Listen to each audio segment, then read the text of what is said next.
was able to go pre-run and check out the course for the first time. It's real fast.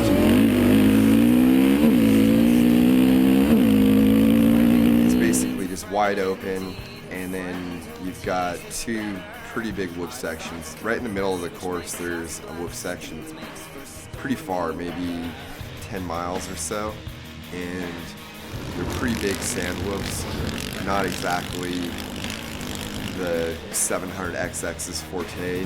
I think the lighter 450s may have an advantage in there, but hopefully I can kind of make up for that on the other places on the course. 130. It's really not like a Baja course at all. It's more like a high-speed works course or something. I but you know, it's got the 700 set up. It's geared to the moon right now. Things rolling, so you know, I still feel pretty good about our chances here.